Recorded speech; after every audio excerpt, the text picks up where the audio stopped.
Welcome back. We are now in part 3 of, sorry. Where am I going with this? There we go. I just don't know. Let's go like this. Let's just close it and we'll take it like this. Book number 14 in the L.B.B. book series, What Every Girl Should Know by Margaret H. Sanger. And this is part 3. And we begin on page 26, section 4, Sexual Impulse, part 1. The sexual impulse is the strongest force in all living creatures. It is this that animates the struggle for existence. It is this that attracts and unites two beings that they may reproduce their kind. It is this that inspires man to the highest and noblest thoughts. It is this that also inspires man to all endeavors and achievements, to all art and poetry. This impulse is the creative instinct which dominates all living things and without which life must die. If then this force, this impulse, plays so strong a part in our lives, is it not necessary that we know something about it? At the time of puberty there come both to boys and girls two impulses. One, the desire to touch or caress, to come in contact with, to write or to speak to an individual of the opposite sex. This impulse is much stronger in girls than in boys. The other is the impulse that impels the individual to discharge the accumulation of ripe sex cells and relieve himself of the nervous tension which this accumulation produces. This impulse is stronger in boys than in girls. One writer states that this is an unconscious desire, differing greatly from the sense of relief which the emptying of the bladder or rectum produces. These two impulses together constitute the sexual impulse, and this is the foundation upon which love, the greatest of all emotions, is based.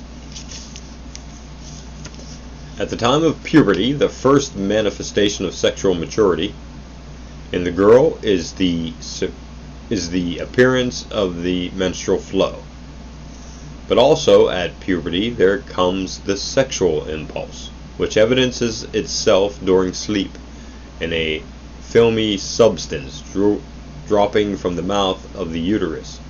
This disumbrance does not appear very often in young girls, but later in life, when sex instinct becomes stronger, it occurs during sleep, especially in young widows having experienced sexual relations. Girls are, however, seldom aware of its taking place. Consequently, it has not the danger which its counterpart present to the boy. In the preceding section on puberty, we discussed only the girl at puberty, but here it is necessary to understand that during puberty many changes also take place in the boy, such as change of voice, the growth of hair on the face and on various parts of the body, and most important, the discharge of the sexual fluid commonly known as seminal emissions. This later symptoms appear in every normal, healthy boy on reaching the age of puberty, but unlike the menstrual period, which occurs at a stated period in girls, the seminal emissions do not depend upon a special period. They occur at different times, often twice a month. Unlike menstruation, which in the girl lasts from 2 to 7 days, the discharge lasts only a few seconds and is not accompanied by pain. This expulsion is considered perfectly normal and is not a sign of physical or sexual weakness.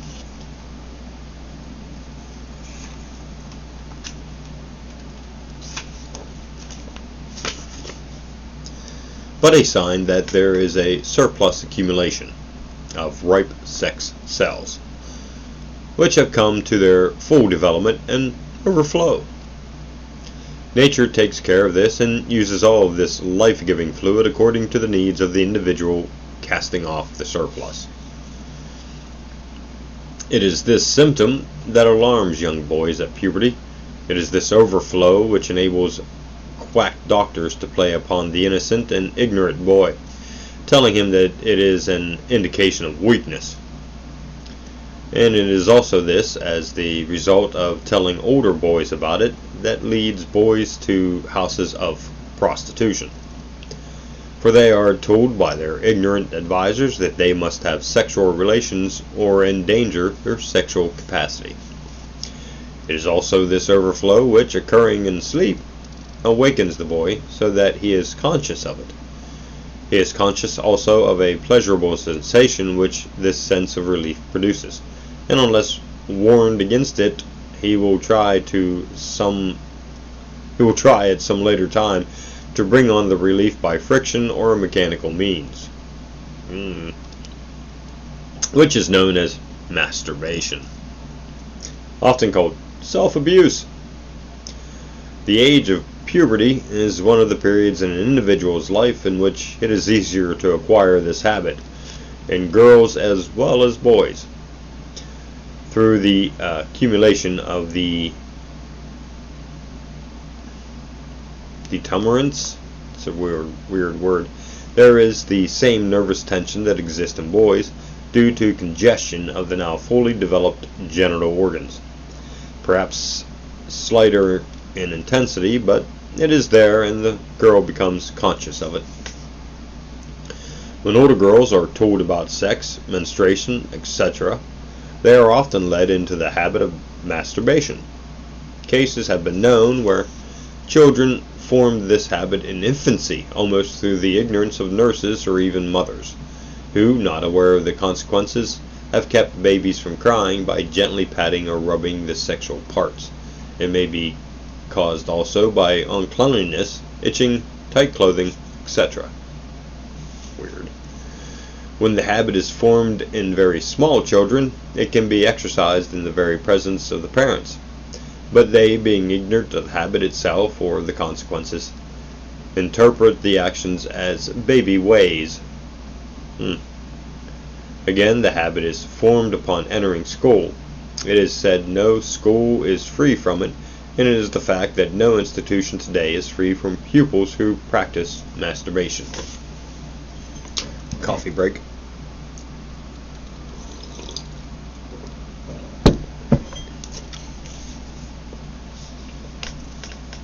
This subject of masturbation is at present under discussion from many points of view in the medical professions. Some doctors claiming that, as with venereal disease, we lay too much stress on the matter and exaggerate the harm done to the individual by it. One writer plainly states that it is of such common practice that out of 100 young men and women 99 are addicted to it, and the 100th one is lying. Another says that out of 100 men and women arriving at the age of 25, 99 have practiced it at some time. By these examples, such writers would try to prove that because 99 people out of 100 are not in insane asylums, the practice cannot be as harmful as it is stated by others to be. Let us make a sane and logical view of this subject. In children, before they have reached the age of puberty, prior to the development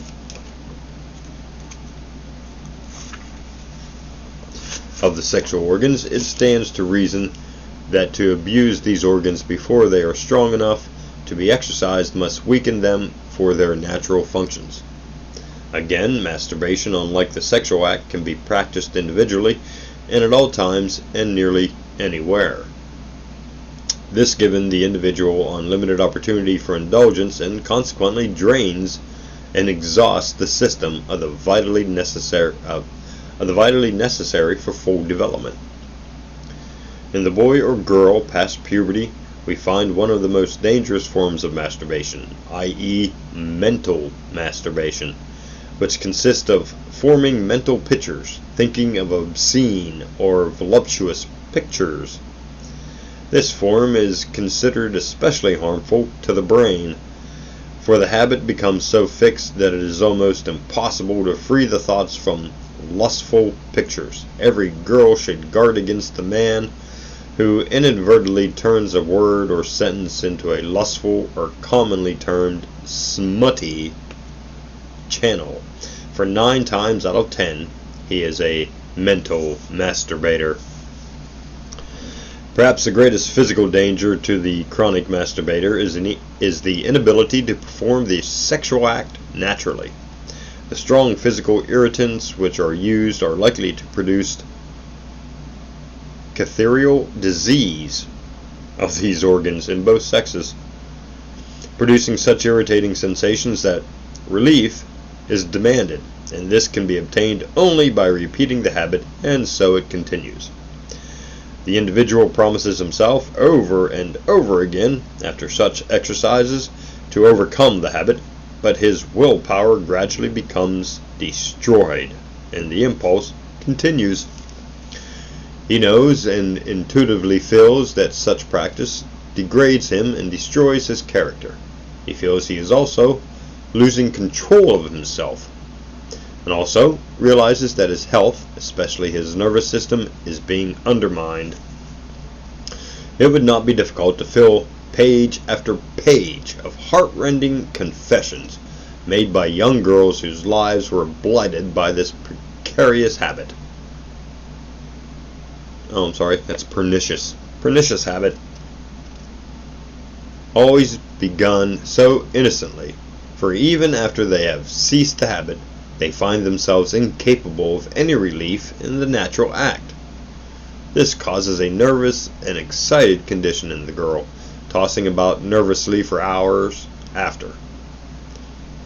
It is much more difficult for a girl to overcome the habit than for a man. The effects are more permanent in her. At puberty, every boy and girl should be taught these dangers and temptations, and also how to avoid them, by keeping active mentally and physically, by going to bed only when sleepy, and by avoiding intoxicating drinks and stimulants. Sexual Impulse, Part 2. In the first part of this chapter, we learned that the sexual impulse is a combination of the two impulses, the one which impels the discharge of ripe sex cells strongest in the boy, and the other which impels the individual to touch or caress an individual of the opposite sex, strongest in the girl. Every girl has in mind an ideal man. This ideal begins to form sometime in the early adolescent age. He is usually distinct in her mind as to his physical qualities, such as dark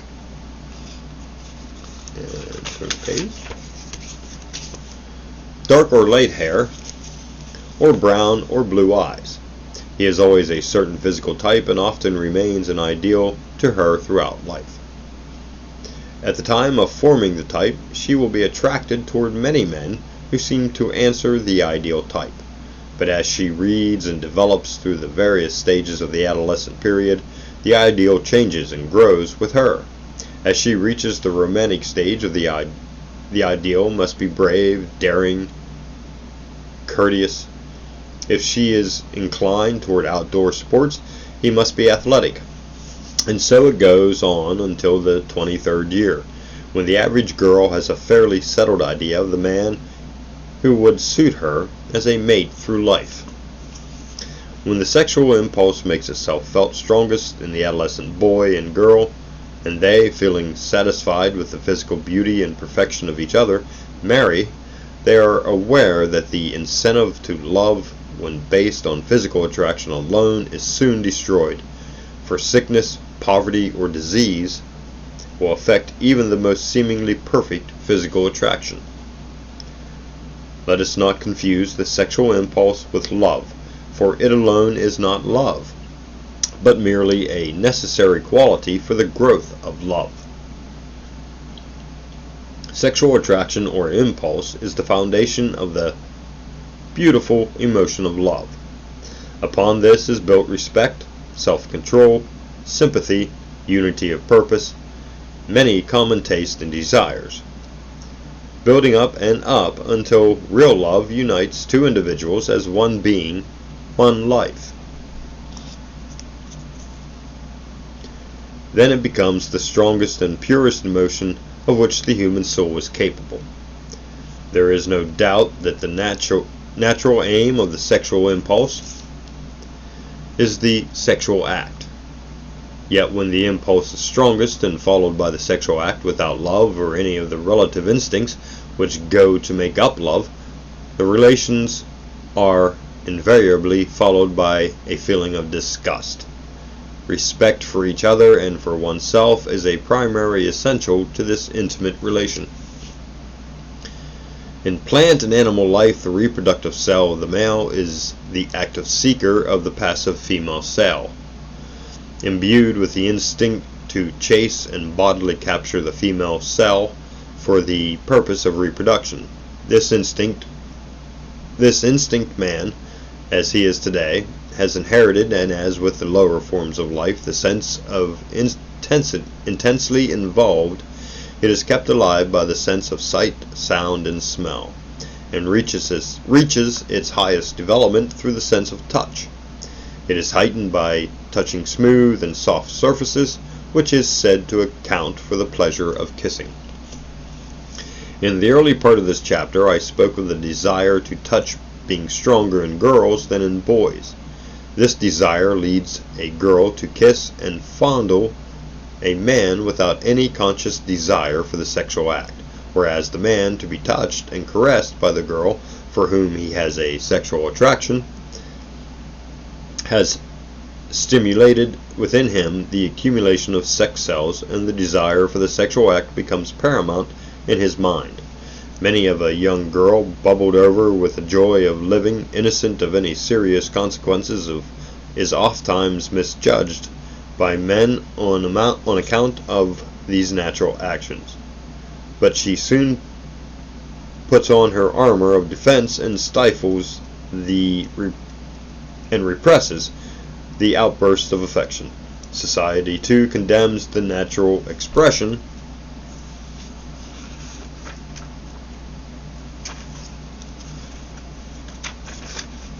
of women's emotion, save under certain prescribed conditions. In consequence of this, women suppress their natural desires and direct this great force into other channels, participating in the bigger and broader movements and activities in which they are active today. This is one reason why the type of the so-called old maid, so characteristic of the generation past, has disappeared. These great maternal powers are being used up in the activities of modern life, instead of allowing it to remain dormant and make her odd and whimsical. The modern woman turns her sexual impulse into a big directing force. That the male creature is the pursuer of the female in all forms of life, there is no question. But that the female has the choice of selection and uses fine discrimination in her choice cannot be denied either. This instinct of the selection seems to lie dormant in women of today, for at puberty nature calls to every girl to make a selection suitable to her nature.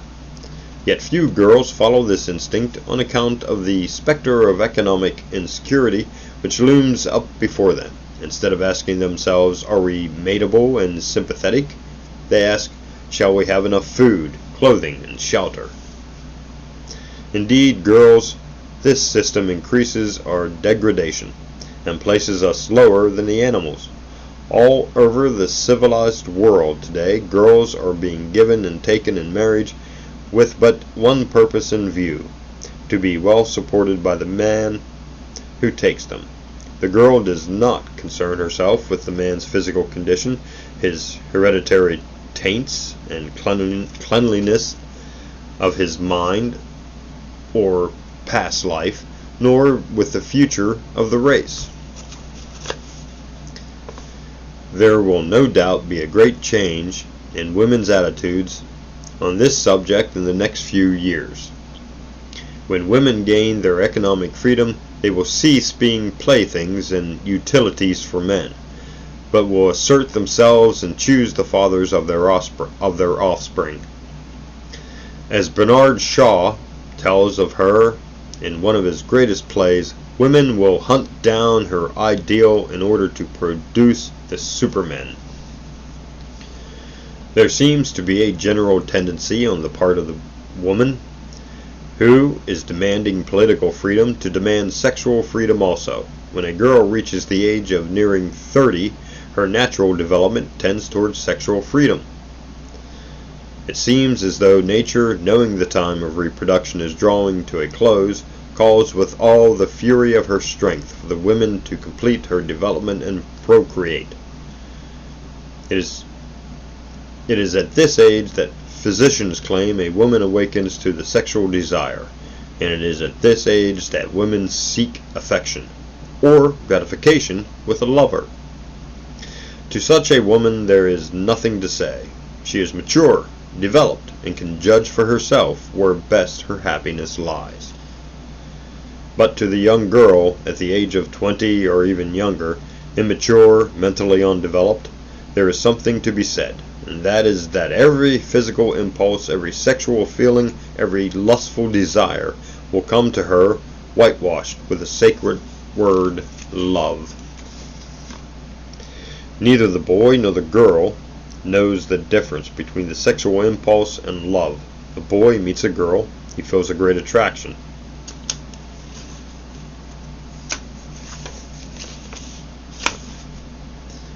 He feels a great attraction for her.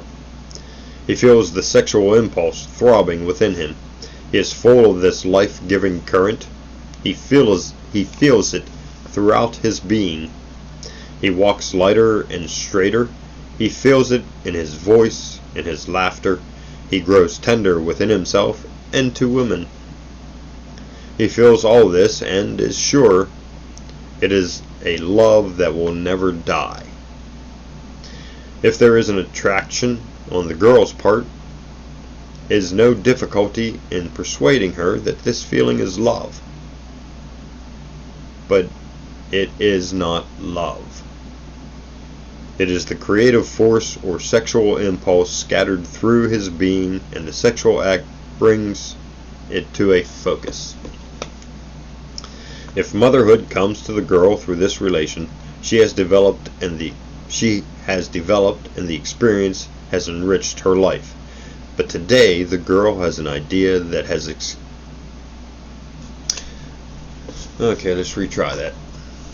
But today the girl has an idea she has escaped the greatest disgrace when she has avoided motherhood. If the relation was based on physical attraction alone, a few abortions and the monotony of everyday life soon remove this, and the man goes elsewhere, where in search of this wonderful sensation which he felt at first, but did not know how to keep or how to use. The girl, however, has become a new being, sexually awakened and conscious of it, but ignorant of the use of the forms she possesses. She plunges forth blindly with social and economic forces against her, and prostitution beckoning at every turn. So she soon passes with the crowd on the road to the easiest way. This is the story of thousands of young girls living in prostitution. Women should know that the creative instinct does not need to be expended entirely on the propagation of the race. Though the sex cells are placed in a part of the anatomy for the essential purpose of easily expelling them into the female for the purpose of reproduction, there are other elements in the sexual fluid, which are the essence of blood, nerve, brain, and muscle. When redirected into the building and strengthening of these, we find men or women of the greatest endurance and greatest magnetic power. A girl can waste her creative powers by brooding over a love affair to the extent of exhausting her system with results not unlike the effects of masturbation and debauchery. The sexual impulse is natural. It is natural in animals, in degenerates, and in men. But in man, it is mixed with other essentials, which together are termed love. These essentials are derived from man's power of reasoning, by which he is known as a higher species, and through which he differs from the animals. It is well to understand that the natural aim of the sexual impulse is the sexual act, and the natural aim of the sexual act is reproduction. Though it does not always result in this, it is possible for conception to take place without love. It is even possible that there is no conscious knowledge to procreate before or during the act, yet this does not disprove the fact that nature has designed it for the purpose of reproduction, no matter what use man has put it to today. Every girl should know that to hold in check the sexual impulse, to absorb this power into the system until it is freely conscious, sympathy, a confidence and respect between her and her ideal, will go toward building up the sexual impulse and will make the purest, strongest, and most sacred passion of life, of adult life, compared to which all other passions pale into insignificance. And we'll stop there.